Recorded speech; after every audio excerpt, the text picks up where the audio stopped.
En otoño de 1991, el tranquilo barrio mexicano de Colonia del Valle, en Ciudad de México, se vio sacudido por la repentina desaparición de una niña. Se había esfumado mientras dormía, y su madre al volver encontró la cama vacía y la ventana abierta de par en par. Pero 9 años después descubre una vieja grabación de juguete de su hija. Cuando pulsa el play, escucha algo que nunca debió oír, revelando una verdad tan perturbadora que llevaría a los investigadores al descubrimiento más impactante de sus carreras. Aquella tarde, en Colonia del Valle, Ciudad de México, Elena Ramírez estaba en la que había sido su casa, cerrando con cinta adhesiva las últimas cajas de cartón. La casa parecía ahora diferente, más vacía, a pesar de que la mayoría de los muebles permanecían allí. Ya no era su casa. Pertenecía a Carlos, su exmarido, y esa realidad se asentó sobre ella como una pesada manta. Carlos se arrodilló a su lado, asegurando otra caja con cinta de embalar. Sus movimientos eran cuidadosos, metódicos, como hacía todo. Trabajaban en un cómodo silencio, un ritmo que habían desarrollado a lo largo de 15 años de matrimonio. Ni siquiera el divorcio podría borrar esa familiaridad. Esta está lista, dijo Elena, empujando una caja hacia él. Contenía sus uniformes de enfermera, textos de medicina y el estetoscopio que le habían dado al graduarse. Carlos levantó la caja con facilidad. Sus brazos de carpintero seguían siendo fuertes a sus 45 años. Me llevaré esta, dijo, dirigiéndose a la puerta principal. Elena cerró otra caja, intentando no pensar en cómo aquella casa se había convertido en un mausoleo de recuerdos. Habían intentado mantener unido su matrimonio tras la desaparición de Isabel, pero el dolor tenía formas distintas para cada persona. Carlos se había refugiado en su taller y en sesiones de terapia. Ella se había lanzado a hacer turnos extra en el hospital, trabajando hasta que el agotamiento acalló las preguntas que la atormentaban. Las discusiones habían empezado por lo bajo.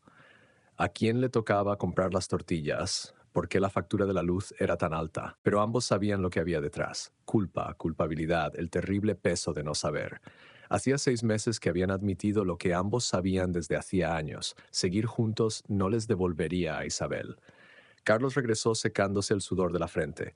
La tarde de junio era calurosa y cargar cajas en el Volkswagen Jetta de Elena era un trabajo duro. Son la mayoría, dijo. Solo unas pocas más. Quiero visitar su habitación, dijo Elena en voz baja. Una última vez. El rostro de Carlos se suavizó. Por supuesto. Terminaré de cargarlas. Recogió otra caja, dejándole intimidad para su despedida. Elena subió las escaleras que le resultaban familiares, con la mano recorriendo la barandilla de madera que Carlos había instalado cuando se mudaron. Cada crujido de las tablas del suelo guardaba un recuerdo. Se detuvo ante la puerta de la habitación de Isabel, robándose antes de girar el pomo. La habitación seguía exactamente igual que aquella noche de 1991. Paredes rosas con mariposas pintadas a mano, una cómoda blanca cubierta de pegatinas, la pequeña cama con su edredón de Hello Kitty. Solo la ventana era diferente ahora, provista de cerraduras nuevas y barras de seguridad que llegaron demasiado tarde. Elena recordaba aquella noche de octubre con claridad cristalina. Había trabajado doble turno en el hospital y llegó a casa a las 3 de la madrugada, agotada. Carlos dormía. Había ido a ver a Isabel por costumbre y encontró la cama vacía, la ventana abierta, el aire fresco del otoño colándose por las cortinas. La policía había sido minuciosa al principio. Perros rastreadores, helicópteros, cientos de voluntarios peinando los parques y las calles de la Colonia del Valle. No habían encontrado nada, ni huellas dactilares, ni pisadas, ni señales de lucha. Solo una niña de 5 años que había desaparecido en la noche. El caso se había enfriado a pesar de la atención mediática inicial. La Policía Federal había intervenido brevemente, pero sin pruebas de tráfico transfronterizo se había retirado. La policía local mantuvo abierto el caso, pero no tenía pistas que seguir. Elena se acercó al armario donde estaba la foto de Isabel en un marco plateado. Su hija le devolvió la sonrisa con los dientes separados y los ojos brillantes, vestida con una camisa de rayas y un mono vaquero que le había encantado. Elena le besó los dedos y los apretó contra el cristal. Adiós, mi pequeña, susurró. Enjugándose los ojos, salió de la habitación y bajó las escaleras. Carlos la esperaba junto al coche, con las últimas cajas cargadas. Estaban frente a frente en la entrada, dos personas que se habían prometido para siempre y que ahora se preparaban para vivir vidas separadas. ¿Estarás bien?, preguntó Carlos. Me las arreglaré, dijo Elena. Los dos lo estaremos. Subió al coche y bajó la ventanilla. Carlos se inclinó hacia ella, preocupado. ¿Seguro que quieres llevarte todo esto? Tu piso no es tan grande. Si necesito más espacio, alquilaré un trastero, respondió Elena. No hay problema. Hizo una pausa, suavizándose. Cuídate, Carlos. Ya nos veremos. Sí, dijo él, dando un paso atrás. Conduce con cuidado. Los 15 minutos de trayecto hasta su nuevo apartamento fueron como entrar en otra vida. El edificio era un complejo modesto cerca del hospital, conveniente para sus turnos de noche. Había alquilado un piso de 2 habitaciones en la segunda planta, una para ella y otra para guardar cosas. Trasladar las cajas le llevó horas. El carro con ruedas del edificio le ayudó, pero aún así tuvo que hacer varios viajes. Sus nuevos vecinos la observaban con curiosidad, pero no le ofrecieron ayuda. No importaba. No estaba preparada para nuevas relaciones. Al anochecer, las torres de cartón llenaban el salón. Elena se desplomó en su sofá de segunda mano, agotada. Tendría que desempaquetar sus cosas esenciales: ropa de trabajo, artículos de aseo, utensilios de cocina. En lugar de eso, sus ojos volvían una y otra vez a la caja que ponía los favoritos de Isabel. Sin poder resistirse, tiró de ella y abrió las solapas con cuidado. Carlos la había empaquetado mientras ella se ocupaba del papeleo. Le había pedido que incluyera las cosas que más le habían gustado a Isabel. Encima había un búho de peluche morado, junto con el unicornio favorito de Isabel y una colección de muñecas. Debajo había vestidos y pijamas bien doblados, que aún desprendían el leve aroma de la infancia, jabón de tocador y galletas Marías. Debajo había libros muy queridos con las esquinas dobladas: El Principito, Donde viven los monstruos, El conejo de felpa. Entonces Elena lo vio, la grabadora de casete roja y blanca. No era el caro modelo Fisher-Price que Isabel había querido para su 5º cumpleaños, sino una versión genérica de Juguetilandia. Ese año habían estado ahorrando para un nuevo calentador de agua. El compromiso había parecido razonable entonces. Elena levantó el juguete, sorprendida por su peso. Probablemente hacía tiempo que las pilas estaban agotadas. Buscó el compartimento de las pilas y descubrió que habían goteado ligeramente, dejando un residuo costroso. Después de limpiar los contactos con un pañuelo de papel, colocó pilas AA nuevas de su cajón de los trastos. El botón de reproducción se pulsó con un sonido mecánico familiar. El aire se llenó de estática. Entonces se oyó una vocecita. Probando, probando. Esta es Isabela María Ramírez, y tengo 5 años. A Elena se le encogió el corazón. Hacía 9 años que no oía la voz de su hija. Las lágrimas corrieron por sus mejillas mientras Isabel seguía hablando de su día, de sus amigas del parvulario, de la mariposa que había visto en el jardín. Entonces la grabación cambió. Ruidos de fondo, movimiento. La voz de Carlos, lejana pero clara. Isabel, ven al cuarto de la princesa cuando termines. Recuerda lo que te prometí. Cuando terminemos, iremos a Juguetilandia por ese nuevo pony. Elena frunció el ceño. Cuarto de la princesa, rebobinó y volvió a ponerlo. El tono de Carlos era diferente al habitual, engatusador, casi suplicante. Y a Isabel no le habían interesado mucho las princesas. Prefería los animales: dragones, unicornios, cachorros. Tal vez Carlos había intentado reorientar sus intereses. A veces los padres hacían eso, animar a los niños a cambiar de juguetes. El pony prometido tenía sentido como soborno por buen comportamiento. Elena buscó en la caja, pero no encontró ninguna figura de pony. Tal vez estaban en otra caja o Carlos las había guardado. Algunos juguetes habían sido demasiado dolorosos para empaquetarlos. Repitió la grabación, escuchando atentamente cada palabra. Cuarto de la princesa. Una frase extraña. Carlos nunca se había referido así al cuarto de Isabel. ¿Era parte de un juego al que jugaban? ¿Un apodo especial que se le había olvidado? Al fin y al cabo, Carlos había pasado más horas del día con Isabel. Dejó la grabadora a un lado y empezó a desempaquetar sus objetos personales. Pasaron horas mientras acomodaba su vida en nuevos espacios.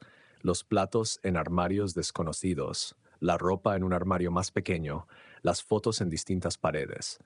Cuando abrió el archivador para organizar los papeles importantes, se dio cuenta de que faltaba algo. No estaban los documentos para renovar la licencia de enfermería. Comprobó 2 veces cada carpeta y buscó en las cajas etiquetadas con su nombre. No había nada. El reloj marcaba las 20:30. Su turno empezaba a las 22. Sin esos documentos no podía trabajar. Sin esos documentos no podía demostrar que sus credenciales estaban al día. La administración del hospital era muy estricta con el papeleo. Marcó el número de Carlos desde su nuevo teléfono. Él contestó al tercer timbrazo. Elena, ¿está todo bien? No encuentro los documentos de la licencia de enfermería. Creo que me los dejé en casa. ¿Estaría bien si me paso a mirar? Ah, una pausa. Acabo de salir para mi sesión de terapia de grupo de duelo. No volveré hasta tarde.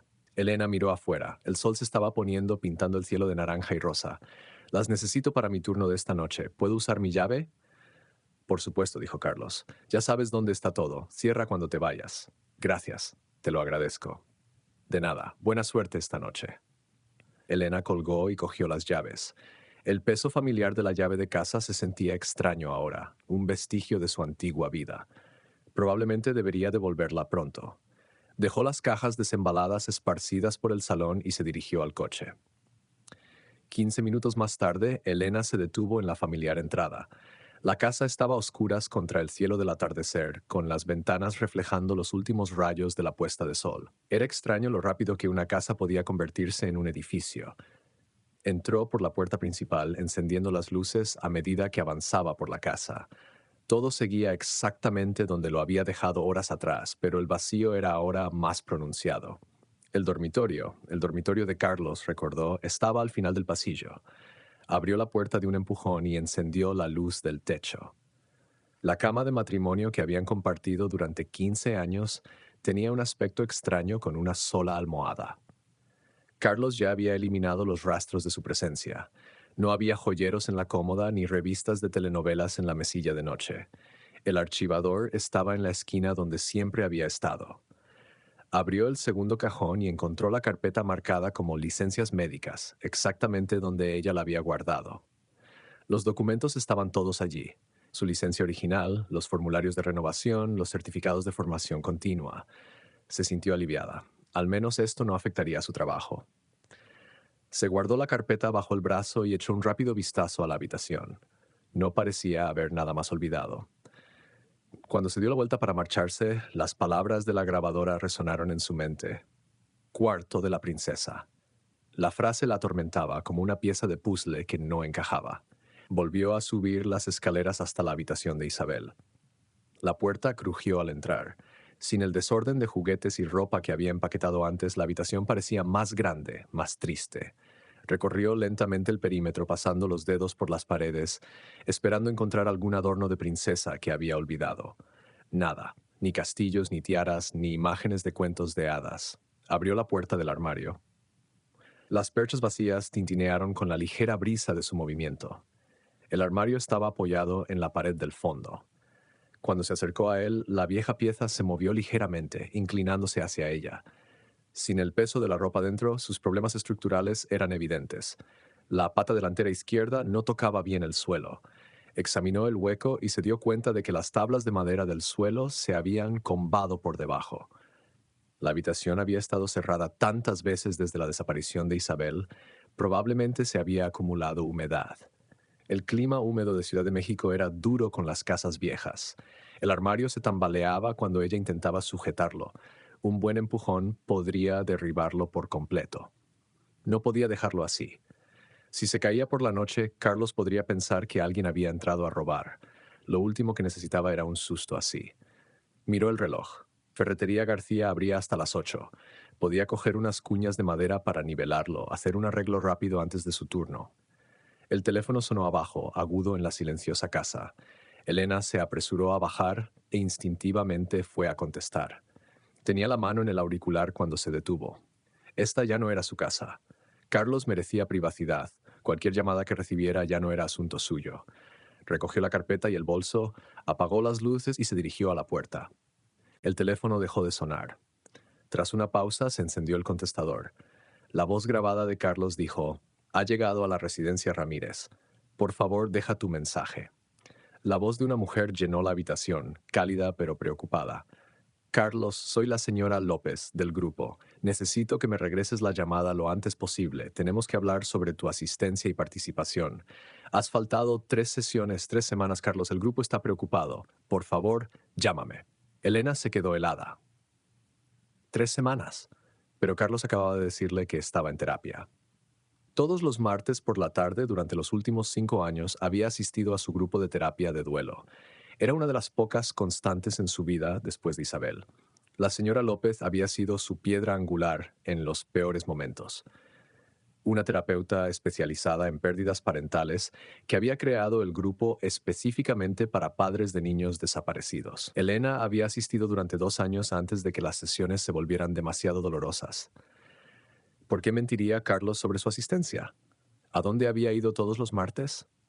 Quería volver a llamar a la señora López, pero eso sería extralimitarse. Lo que ocurriera con Carlos ya no era responsabilidad suya. Aún así, la preocupación la corroía. Habían prometido seguir siendo amigas, apoyarse mutuamente incluso después del divorcio. Elena cerró la puerta y se dirigió al coche. El Jetta había venido con un costoso teléfono instalado por el anterior propietario, un lujo que ella había guardado para emergencias. Levantó el voluminoso auricular y marcó el número de Carlos. El aire del atardecer se había enfriado y traía el aroma de la jacaranda y la lluvia lejana. Las farolas parpadeaban a lo largo de la tranquila calle suburbana. Este barrio había sido su sueño cuando compraron la casa 10 años atrás, seguro, familiar, con buenas escuelas. Ahora era solo otro lugar donde Isabel no estaba. El teléfono sonó en su oído. 1, 2, 3 veces. Estuvo a punto de colgar. Entonces Carlos contestó. «Hola». Su voz sonaba tensa, sin aliento. «Carlos, soy yo», dijo Elena. «Solo quería ver cómo estabas. ¿Dónde estás? ¿Estás en terapia?» El silencio se extendió entre ellos, solo roto por la estática de la línea telefónica del coche. «Carlos», dijo ella, «¿me escuchas?» «Sí, yo», Carlos tartamudeó. «Quiero decir que no, pero voy para allá». Sus palabras salieron rápidamente. «Fui a recoger a Mateo. Sabes que vive lejos, pero planeamos ir a la sesión juntos. Llegaré 15 minutos tarde. ¿Por qué preguntas?» Algo en su voz no sonaba bien. Elena ya había oído mentir a Carlos antes. Mentiras piadosas sobre fiestas sorpresa, pequeñas mentiras para no herir los sentimientos de alguien. Esto tenía la misma cualidad. Palabras demasiado rápidas, explicaciones demasiado detalladas. «No quise entrometerme», dijo Elena con cuidado. «Cuando estaba en tu casa recogiendo mis documentos, entró una llamada. Fue al buzón de voz. La señora López». «Ah, sí», se rió Carlos, pero sonó forzado. «Sé que no le gusta que alguien llegue tarde a las reuniones de grupo. He llegado tarde a varias, así que tal vez quería hablarme de eso». Tarde era diferente de ausente. 3 semanas faltando a las sesiones no era lo mismo que llegar 15 minutos después de la hora de inicio. «¿Qué dijo en el mensaje?», preguntó Carlos, con un tono demasiado informal.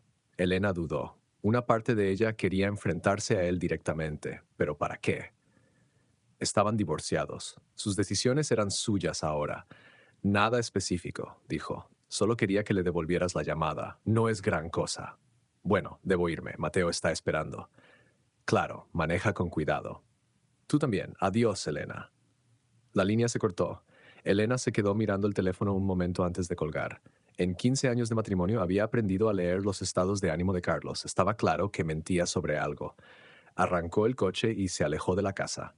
Ferretería García estaba a solo 5 minutos, una tienda familiar que había sobrevivido a la llegada de las grandes superficies gracias a su excelente servicio y a la lealtad de la comunidad. Al entrar, sonó el timbre de la puerta. Jorge García, el hijo del propietario, levantó la vista de detrás del mostrador y sonrió. «Elena, qué gusto verte. ¿Cómo está todo?» «Bien, Jorge. Solo necesito unas cuñas de madera para un ropero que se tambalea. Pasillo 3, a la mitad». Llamó a otro cliente y luego gritó: «Oye, ¿cómo va el proyecto de renovación de Carlos? ¿Necesita ayuda? Tengo algo de tiempo libre este fin de semana». Elena hizo una pausa, confusa. «¿Renovación?» «Sí, el cuarto de pasatiempos que está construyendo. Estuvo aquí el fin de semana pasado. Compró un carrito lleno de materiales. Creo que tienes un error», dijo Elena lentamente. «No tenemos ninguna renovación en marcha». Jorge frunció el ceño, rascándose la cabeza. Estoy bastante seguro de que era Carlos. Compró láminas de madera, pintura, algunas herramientas nuevas. Dijo que finalmente estaba haciendo ese cuarto de pasatiempos del que siempre hablaba. Un cuarto de pasatiempos. Carlos había dicho que quería uno hace años, cuando aún hacía proyectos de carpintería por diversión. Pero tras la desaparición de Isabel, había perdido el interés por sus aficiones. «Bueno», dijo Elena, forzando una sonrisa. Le preguntaré al respecto. Gracias por la información. No hay problema. Las cuñas están donde te dije. Elena encontró rápidamente lo que necesitaba, pagó y volvió al coche. La bolsa de la ferretería se arrugó al dejarla en el asiento del copiloto. Un proyecto de renovación del que no sabía nada. Sesiones de terapia perdidas. Mentiras sobre dónde estaba esta noche. Las piezas no encajaban, pero Elena aún no podía ver el cuadro completo. Tal vez Carlos solo estaba pasando por un momento difícil con el divorcio. La gente maneja el dolor y el cambio de manera diferente. Puede que se hubiera lanzado a un proyecto para sobrellevarlo, que le diera vergüenza admitir que había dejado la terapia. Miró el reloj del salpicadero, las 25. Si se daba prisa, podría arreglar el armario y llegar a tiempo a su turno. La noche había adquirido un cariz surrealista. Esta mañana había estado casada, viviendo en este barrio. Ahora era una visitante en su propia vida, descubriendo secretos en una casa que antes no tenía misterios. Giró la llave de contacto y condujo hacia la casa de Carlos, sin darse cuenta de que cada kilómetro que recorría la acercaba a respuestas que no estaba preparada para encontrar. Elena se detuvo en la entrada de la casa de Carlos por segunda vez aquella noche. La bolsa de la ferretería crujió al recogerla junto con su bolso. Haría esto rápido, arreglaría el armario y se marcharía a su turno. Las palabras de Jorge sobre la reforma sonaron en su mente. Quizá Carlos estaba volviendo a sus antiguas aficiones. Durante su noviazgo, había pasado los fines de semana haciendo hermosas figuras de madera, búhos, zorros, ositos con detalles intrincados. Sus manos habían sido tan suaves y precisas, dando vida a la madera en bruto. Su llave giró fácilmente en la cerradura. La casa estaba a oscuras, excepto por la luz del porche que había dejado encendida. Accionó el interruptor de la entrada y se dirigió a las escaleras. A mitad de camino vio que la luz salía por debajo de la puerta del despacho de Carlos. ¡Qué extraño! Antes había apagado todas las luces. «¿Carlos?», llamó. «¿Estás en casa?». No hubo respuesta, pero oyó movimiento. Pasos. El roce de los muebles. Llegó al rellano del segundo piso. Los pasos se hicieron más fuertes, más frenéticos. Los papeles crujían. Un cajón se cerró de golpe. «¿Carlos?», volvió a llamar. «¿Está todo bien?». Seguía sin obtener respuesta. La inquietud le recorrió la espina dorsal. Se acercó a la puerta del despacho y la abrió de un empujón. «Carlos, pensé que estabas...». Las palabras murieron en su garganta. «Lo siento, pero no puedo continuar con ese contenido». Mateo maldijo y recogió lo que podía llevar, apretando las cintas contra su pecho.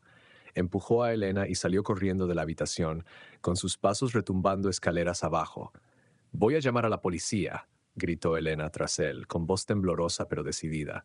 Oyó el portazo. A través de la ventana vio a Mateo tropezar por el camino de entrada, todavía agarrando sus premios robados.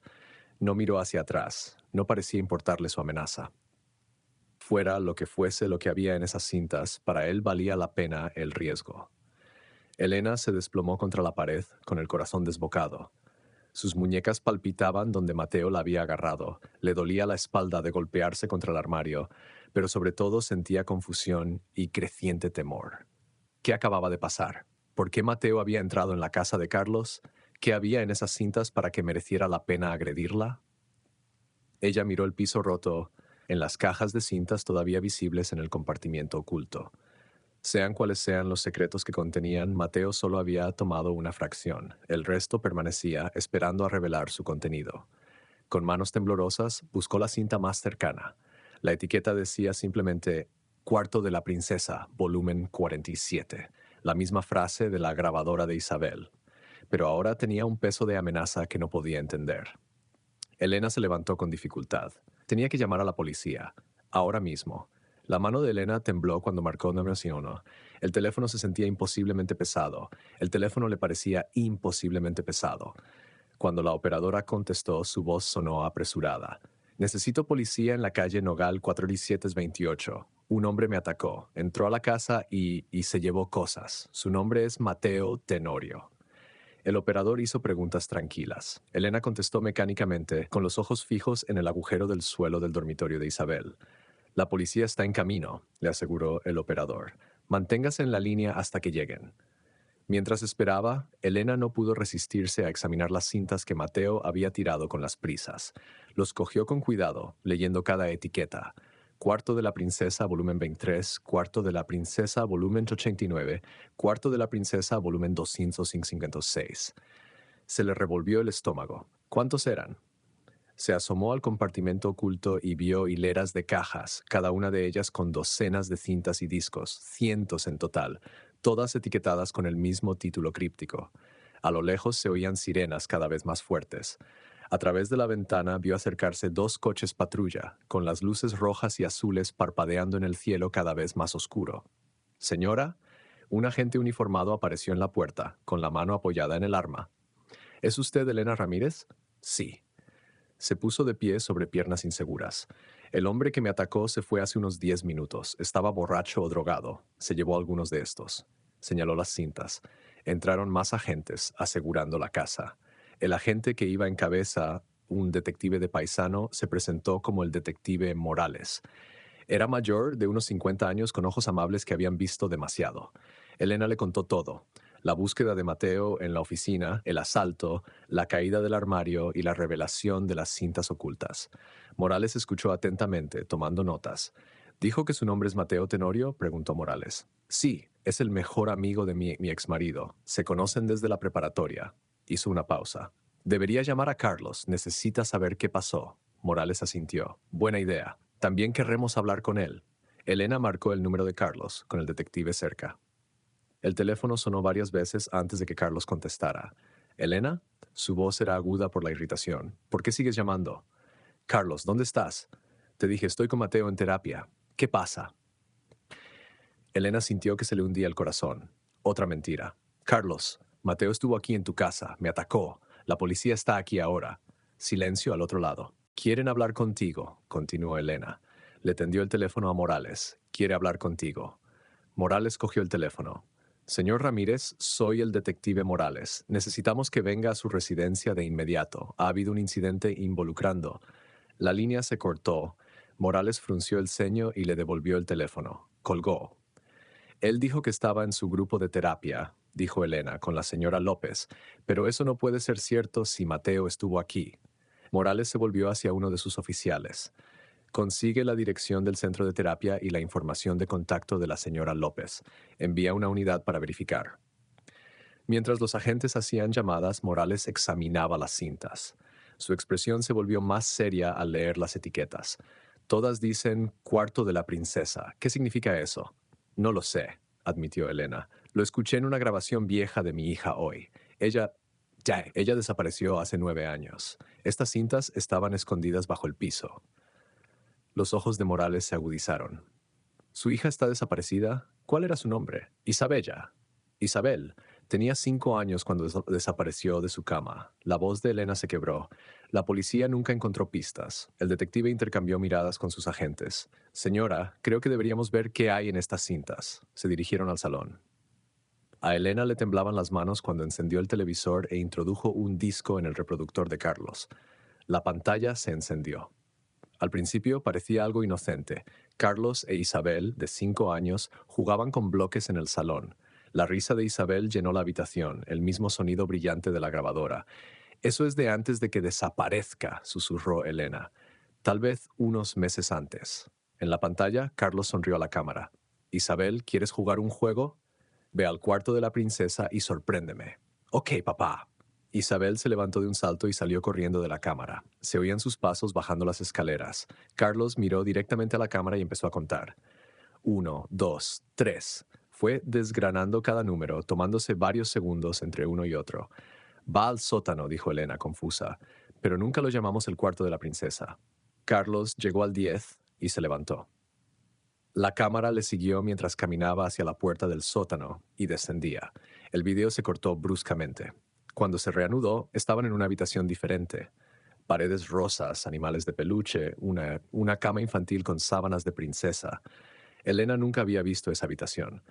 Isabel estaba sentada en la cama con un diminuto bañador en bikini, demasiado adulto para una niña de 5 años. Parecía incómoda, insegura. Ahora posa para papá. La voz de Carlos llegó desde detrás de la cámara. Lo que siguió heló la sangre de Elena. Carlos entró en el encuadre y se sentó junto a Isabel. Sus manos se movieron para tocarla de un modo que ningún padre debería hacer con su hija. El rostro de Isabel mostraba confusión, incomodidad. ¡Para!, gritó Elena. ¡Apágalo! Morales puso el vídeo en pausa inmediatamente. Elena se desplomó en el sofá, sollozando. Todo su mundo se había hecho añicos en cuestión de segundos. El hombre al que había amado, en el que había confiado, con el que había compartido su vida, era un monstruo. No lo sabía, jadeó entre sollozos. Nunca vi ese cuarto. Dios mío, mi bebé. Morales se sentó a su lado con voz suave pero urgente. Señora Ramírez, necesito que piense. ¿Podría su hija estar todavía en esta casa, en el sótano? Elena levantó la cabeza. No se le había ocurrido esa posibilidad. El sótano siempre está cerrado. Carlos tiene la única llave. Dijo que era por seguridad, para mantener sus herramientas a salvo. Un oficial se acercó. Detective, hablé con la señora López. Carlos Ramírez no ha asistido a terapia en 3 semanas. No está ahí esta noche. Morales se puso en pie. Eso es causa probable. Vamos a entrar a ese sótano. Se volvió hacia sus oficiales. Traigan las herramientas de ingreso forzado del coche. Vamos a atravesar esa puerta. Sí, dijo Elena con firmeza, secándose las lágrimas.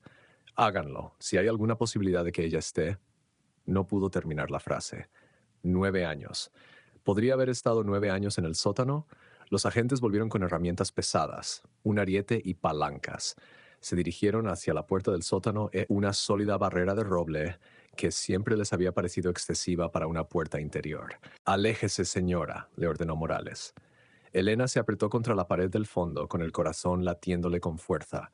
Después de todos estos años de no saber, de llorar, de aceptar lentamente que Isabel se había ido para siempre, ¿podría haber estado la respuesta bajo sus pies todo el tiempo?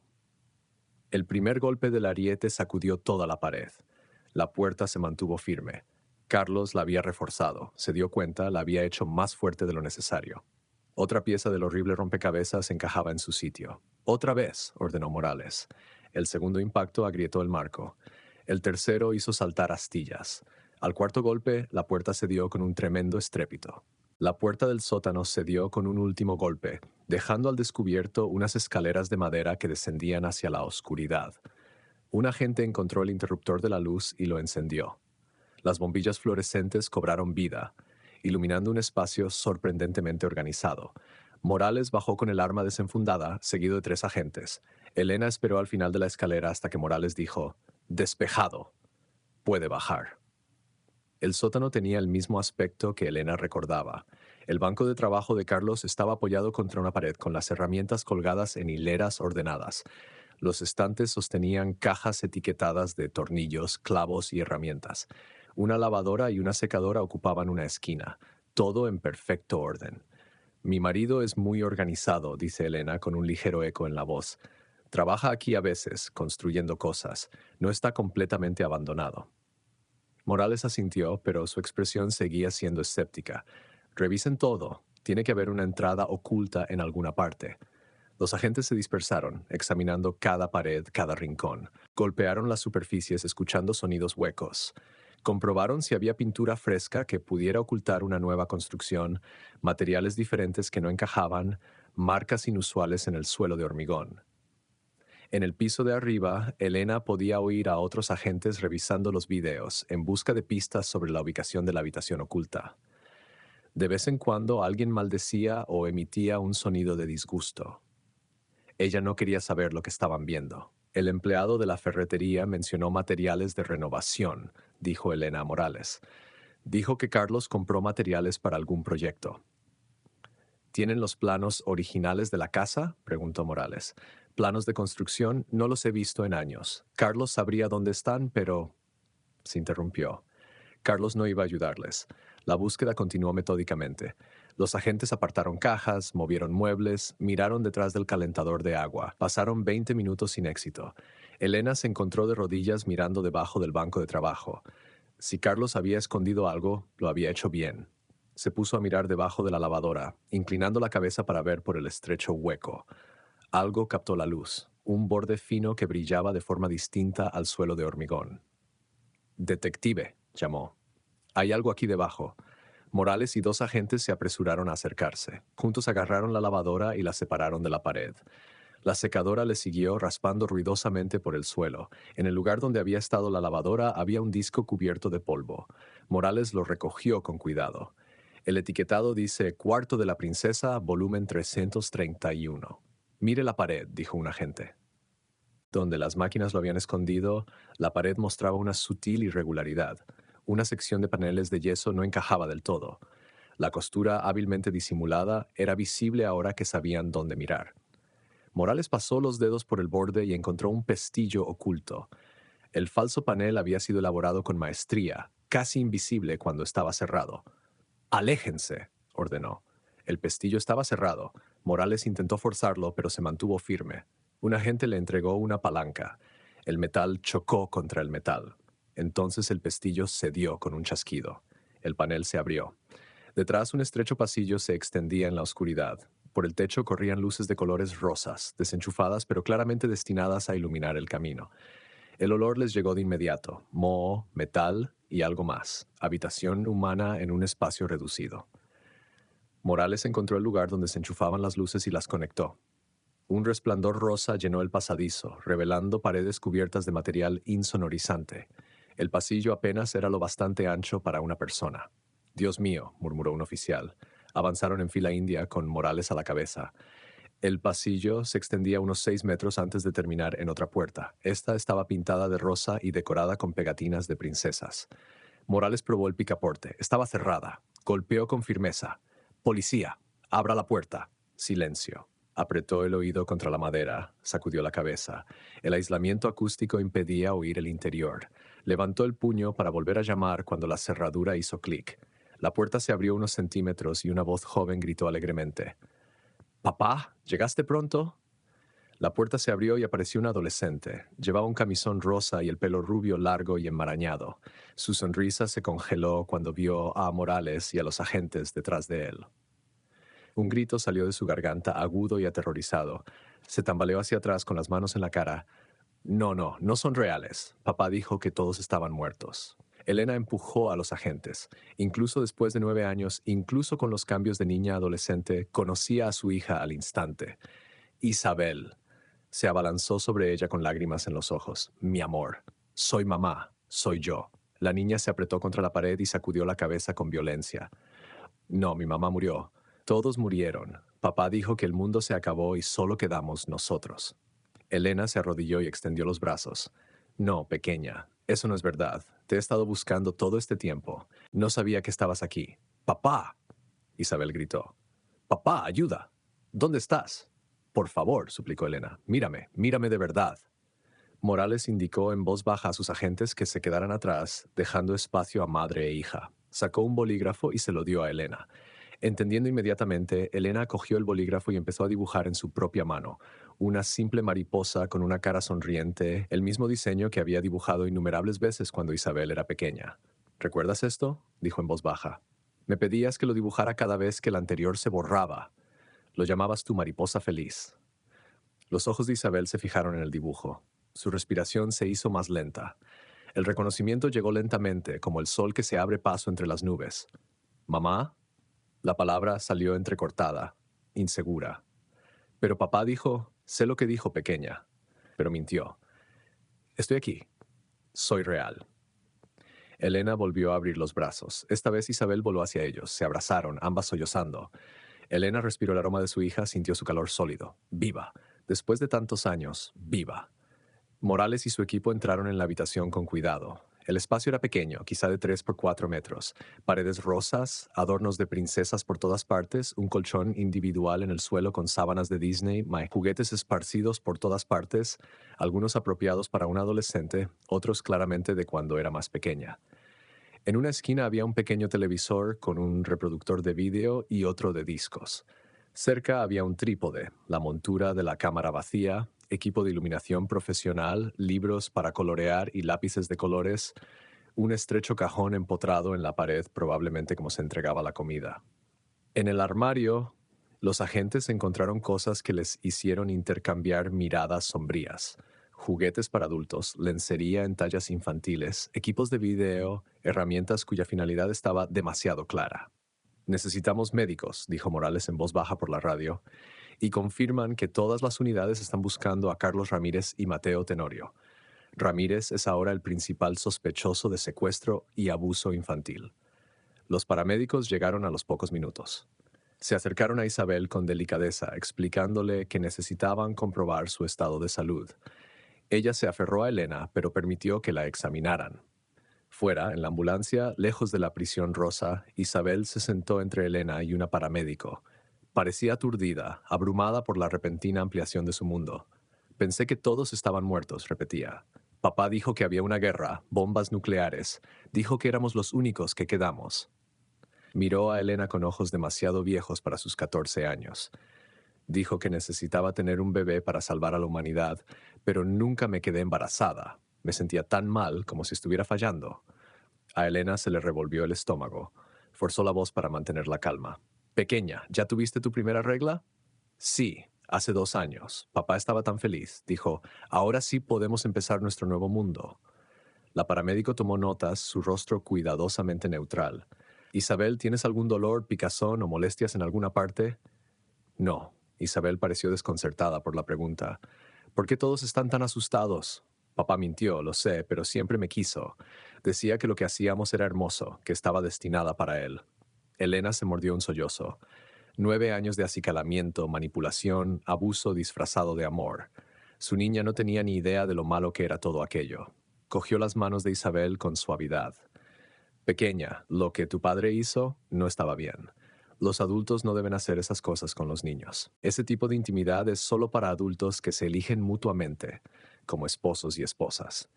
Pero yo quiero a papá, protestó Isabel con clara confusión en la voz. Lo sé, pero hay diferentes tipos de amor. El amor entre un padre y su hija debe ser protector, seguro. Lo que él hizo, eso no fue amor, pequeña. Fue algo malo. Isabel se quedó en silencio, procesando esta nueva información. La paramédico terminó su examen inicial. Parece estable, le dijo a Elena en voz baja. Pero necesitará un examen completo en el hospital, dadas las circunstancias. Elena asintió. Lo comprendía. Necesitaban comprobar si había embarazos, enfermedades, daños físicos, todo el horror de lo que había sufrido su hija. Morales se acercó a la ambulancia. Necesitamos llevarlas a ambas a la estación para tomar sus declaraciones. El equipo médico dice que no es una emergencia, así que podemos hacer eso primero si está dispuesta. Elena miró a Isabel, que parecía perdida en sus pensamientos. Sí, terminemos con esto. Mientras se preparaban para marcharse, Elena se dio cuenta de la retorcida lógica del plan de Carlos. Las discusiones, la presión para divorciarse. Quería libertad para vivir su fantasía enfermiza sin interferencias. Había mantenido prisionera a su hija mientras Elena dormía en el piso de arriba, trabajaba sus turnos, vivía su vida creyendo que Isabel se había ido. Cuando salieron, las luces rosas del sótano aún brillaban, marcando el camino hacia una pesadilla que había durado 3.285 días, 9 años de la vida de una niña robada, retorcida, corrompida. Cuando salieron, Morales abrió la puerta trasera del coche patrulla. Señora Ramírez, Isabel, por favor, suban. Necesitamos llevarlas a la estación. Elena ayudó a Isabel a subir al asiento trasero y la siguió de cerca. La niña se apretó contra su madre, aún desconcertada por el repentino cambio en su mundo. El equipo médico les había dado el visto bueno para el transporte, aunque Isabel necesitaría exámenes exhaustivos más tarde. El agente Chávez se sentó en el asiento del conductor y ajustó la radio. La estática crepitó antes de que las voces llegaran con claridad. Unidad 12. Hemos detenido a Carlos Ramírez y Mateo Tenorio en la avenida Río Miscuac 3542. 6 sospechosos adicionales bajo custodia. Solicitamos camioneta de transporte. Morales se inclinó hacia adelante. Eso es, Chávez. ¿Cuál es la ubicación?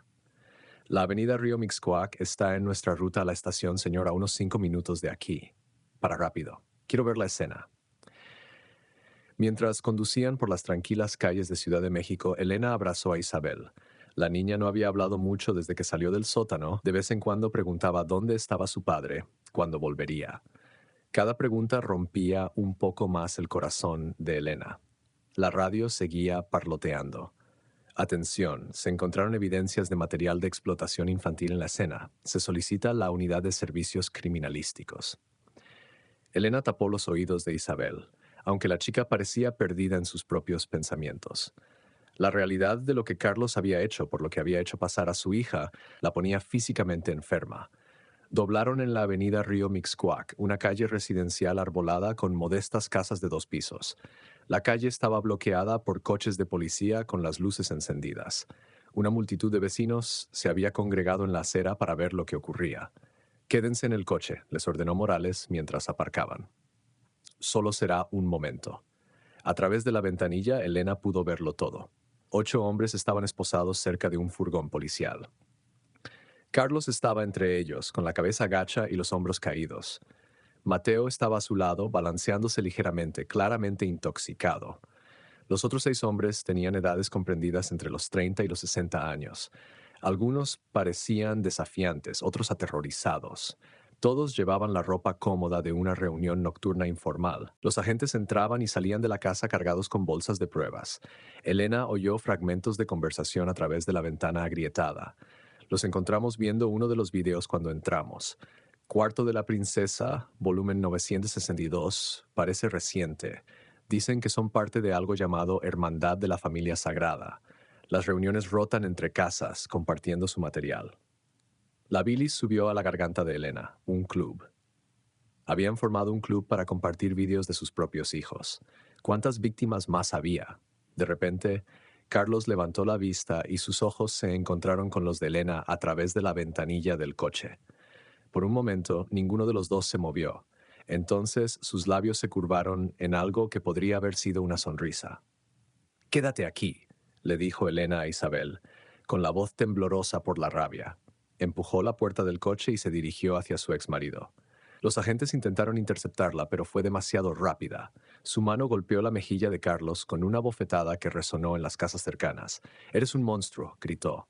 «No eres humano». Carlos apenas se inmutó. Su voz era tranquila, casi conversacional. Fue una relación consensuada. Isabel siempre me quiso. Ella quería. «Cállate». Un oficial agarró a Carlos del brazo, ni una palabra más. Otro oficial tiró suave pero firmemente de Elena. «Señora, por favor, esto no ayudará». A través de sus lágrimas de rabia, Elena vio a Mateo mirándola. Frunció los labios en un gesto obsceno de beso y luego pasó lentamente la lengua por ellos. El mismo hombre que la había atacado hacía horas, que había deseado esos vídeos tan desesperadamente. «Llévenla de vuelta al coche», ordenó Morales. «Estos hombres no valen la pena». El agente guió a Elena de vuelta al coche patrulla, donde Isabel esperaba con la cara pegada a la ventanilla. «¿A dónde fuiste, mamá? ¿Por qué golpeaste a papá?» Elena se echó hacia atrás en el asiento y acercó a su hija. «Lo siento, pequeña, no debía hacer eso». Fuera, los agentes subieron a los 8 hombres a vehículos separados. El furgón de transporte se alejó primero, seguido de 2 coches patrulla. Carlos no miró atrás. Los técnicos continuaron su trabajo. A través de la ventana, Elena vio cómo sacaban una caja tras otra de pruebas. Cintas VHS, VCD, DVD, cada uno de los cuales representaba al hijo de alguien, la pesadilla de alguien. Incluso retiraron el televisor y los reproductores de video, todo lo que pudiera contener pruebas. Colocaron cinta amarilla alrededor de la propiedad. Los vecinos cuchicheaban entre ellos, sin duda, compartiendo teorías sobre lo que había ocurrido en la casa de aspecto corriente de su tranquila calle. Morales regresó al coche con el rostro sombrío. «Vamos a la estación ahora. Hay mucho que procesar, pero ambas hicieron bien esta noche». Mientras se alejaban del lugar, Elena echó un último vistazo a la casa donde el mal se había escondido a plena vista. ¿Cuántas casas así existían? ¿Cuántos niños estaban atrapados detrás de puertas ordinarias? Isabel bostezó, agotada por los acontecimientos de la noche. «¿Cuándo puedo ir a casa?» Elena acarició el pelo de su hija, ahora largo y enmarañado tras años sin el cuidado adecuado. «Pronto, pequeña. Te llevaremos a casa. Una segura». Las luces de la comisaría aparecieron delante, un faro en la oscuridad. En algún lugar detrás de ellos, Carlos y sus socios estaban siendo procesados, sus crímenes finalmente expuestos. Pero para Elena e Isabel, el verdadero viaje no había hecho más que empezar. El largo camino hacia la curación de unas heridas que eran más profundas de lo que nadie podía imaginar. Morales habló en voz baja con Chávez mientras conducían. «Asegúrate de que los servicios familiares tengan a alguien listo. Va a ser una noche larga». La comisaría bullía de actividad cuando entraron. A través de una ventana que daba a la zona de fichajes, Elena vislumbró a los 8 hombres que estaban siendo procesados. Huellas dactilares, fotografías, objetos personales catalogados. Carlos permanecía de pie, con la espalda recta y la expresión inexpresiva, como si se tratara de una tarde cualquiera. Una mujer vestida con un traje gris se acercó a ellos. Soy Sara Martínez, de Servicios de Protección Infantil. Estaré con Isabel mientras das tu declaración. Isabel agarró con más fuerza la mano de Elena. Quiero quedarme con mi mamá. Lo sé, pequeña, dijo Sara suavemente, pero necesitamos hablar con ustedes por separado, solo por un rato. Tu mamá estará justo al final del pasillo. Elena se arrodilló y abrazó a su hija. Está bien, estas personas quieren ayudarnos. Te veré pronto. Morales condujo a Elena a una pequeña sala de entrevistas. Las paredes eran de color beige, los muebles básicos pero limpios. Una cámara de vídeo en un rincón lo grababa todo. Tómate tu tiempo, dijo Morales, sentándose frente a ella. Cuéntamelo todo desde el principio. Elena habló durante casi una hora. Su matrimonio, el nacimiento de Isabel, la noche en que desapareció, los divorció, los años de búsqueda del dolor, la lenta disolución de su relación, el divorcio, la búsqueda de la grabadora, las revelaciones de la noche. Morales tomaba notas, le hacía preguntas aclaratorias, pero sobre todo la dejaba hablar. Cuando terminó, Elena se sentía agotada. ¿Qué pasa ahora? ¿Qué le hizo Carlos a nuestra hija? El rostro de Morales era comprensivo. Necesito advertirte, lo que estás a punto de escuchar es perturbador, pero tienes derecho a saberlo. Se levantó. Sígueme. Caminaron por un pasillo hasta otra habitación con una gran ventana que daba a una sala de interrogatorios. Carlos estaba sentado en una mesa metálica, esposado, frente a él. Dos detectives se sentaron frente a él. El vidrio es de una vía, explicó Morales. No puede vernos. Ha estado hablando durante los últimos 20 minutos. A través de los altavoces, la voz de Carlos llenó la sala de observación. Hablaba con calma, casi con orgullo, como si describiera una exitosa aventura empresarial. La tomé esa noche, dijo Carlos. 15 de octubre de 1991. Elena estaba trabajando en su turno nocturno. Cargué a Isabel al sótano, al cuarto de la princesa que había terminado de construir. Estaba dormida, ni siquiera despertó. Un detective se inclinó hacia adelante. Y la ventana la abriste, hiciste que pareciera un secuestro. Todos lo creyeron. Carlos sonrió. 9 años, vivió ahí abajo. Le dije que el mundo había terminado. Guerra nuclear. Éramos los últimos dos vivos. Ella creyó cada palabra. A Elena le flaquearon las rodillas. Morales la guió hasta una silla. ¿Por qué?, preguntó el detective. ¿Por qué hiciste esto? Carlos se encogió de hombros. Era mía, mi creación. ¿Por qué no debería quedármela? Le di todo lo que necesitaba: comida, juguetes, atención. Y cuando fue lo suficientemente grande, hizo una pausa. Éramos la reconstrucción de la humanidad. Eso le dije. Necesitaba tener mi bebé para salvar la especie. ¿Cómo no encontramos el cuarto?, preguntó el otro detective. Carlos dijo desdeñosamente: hicieron una revisión superficial. Había abarrotado el sótano con herramientas y equipo. Miraron una vez y pasaron de largo. La pared falsa la construí 2 años antes, durante una renovación. Incluso presenté permisos falsos, mostré planos falsos. El cuarto estaba insonorizado, sin ventilación a la casa principal, completamente indetectable. Elena susurró a Morales. Siempre fue talentoso con la carpintería. Tan preciso, tan organizado. Yo trabajaba de noche. Nunca sospeché. Se le quebró la voz. Si Mateo no hubiera sido tan imprudente esta noche, tal vez nunca la habríamos encontrado. Morales asintió con gesto adusto. Volvamos. Has escuchado suficiente. En la sala de entrevistas, Elena se sentó pesadamente. ¿Y Mateo? ¿Por qué entró a la fuerza? Mateo Tenorio ha sido muy honesto, dijo Morales. Cuando allanamos la casa, estaba hablando sin parar sobre Carlos. Aparentemente ha habido rivalidad entre ellos durante años. Consultó sus notas. En su grupo enfermo, Carlos era la estrella. Hizo la mayoría de los videos, tenía la víctima más obediente. Los demás compartían su material a su vez, pero los videos de Carlos siempre eran solicitados como un bono. Él estaba orgulloso de ese estatus. Elena se sintió enferma, su hija reducida a entretenimiento para monstruos. Mateo se obsesionó, continuó Morales. Desarrolló deseos por Isabel, pero no podía encontrar dónde la tenía Carlos, así que decidió robar la colección de videos. Entró por la puerta trasera esta noche. No esperaba que estuvieras ahí. Me atacó, dijo Elena en voz baja. Intentó. Lo sabemos. También confesó eso. Dijo que le recordabas a Isabel. La voz de Morales era suave. Señora Ramírez, su hija va a necesitar terapia extensiva. Puede parecer bien en la superficie, pero 9 años de manipulación psicológica y abuso habrá un trauma profundo. Lo sé, dijo Elena, pero está viva. Tenemos una oportunidad. Morales se levantó. Reunámonos con su hija. Encontraron a Isabel en el pasillo con Sara Martínez. La niña dio un respingo al ver a Elena. ¡Mamá! Se abrazaron, ambas llorando. Elena aspiró el olor de su hija, todavía asombrada de que fuera real, estuviera viva, aquí. Un oficial las escoltará al hospital pronto, dijo Sara, para el examen que discutimos. Pasaron a una tranquila sala de espera.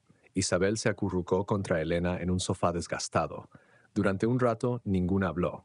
El peso de todo lo que había pasado, todo lo que tendría que pasar, las presionaba. Entonces Isabel empezó a llorar. No las lágrimas confusas de antes, sino sollozos profundos y desgarradores. El oficial me dijo todo, y creo que tienen razón. Papá me mintió, jadeó. Sobre todo, el mundo no se acabó, no estabas muerta todos esos años. Miró a Elena con ojos devastados. ¿Por qué hizo eso? Elena la abrazó más fuerte. No lo sé, pequeña. A veces las personas en las que confiamos hacen cosas terribles. No fue tu culpa. Nada de esto fue tu culpa. Pero lo quería, susurró Isabel. Incluso cuando pensé que estaba ayudando a salvar el mundo, me siento tan estúpida. No eres estúpida. Eras una niña que creyó lo que le dijo a alguien que debería haberte protegido. Elena acarició el pelo de su hija. Lo superaremos juntas. No será fácil, pero ambas somos fuertes, más fuertes de lo que sabemos. Se sentaron en la sala de espera mientras la comisaría se calmaba a su alrededor. En algún lugar, Carlos y sus socios estaban siendo procesados en el sistema que, con suerte, los mantendría alejados para siempre. Pero para Elena e Isabel, la atención se había desplazado del pasado al futuro. Necesitamos un nuevo hogar, dijo Elena en voz baja, en algún lugar nuevo. Y tú irás a la escuela, harás amigos, tendrás una vida real. Isabel asintió contra su hombro. ¿La gente me odiará? ¿Va a ser doloroso seguir adelante? No, dijo Elena suavemente. El tiempo ayuda. Hablar ayuda. El amor ayuda. El dolor disminuirá y crearás nuevos recuerdos para suavizar los viejos. Y en cuanto a la gente, no todos necesitan saber qué pasó. Tú decides quién es digno de tu confianza, con quién compartes tu historia. Un oficial apareció en la puerta. Señora, el escolta al hospital está listo. Permanecieron juntos, con las manos entrelazadas. Mientras caminaban por la comisaría, Elena pensó en el largo camino que les esperaba. Reconocimientos médicos, sesiones de terapia, procedimientos judiciales, aprender a confiar de nuevo, a vivir sin miedo, enseñar a Isabel el mundo que le habían negado. Pero lo afrontarían juntas. El amor de verdad, protector y cariñoso, iluminaría su camino. La oscuridad que Carlos había creado no podría extinguirlo.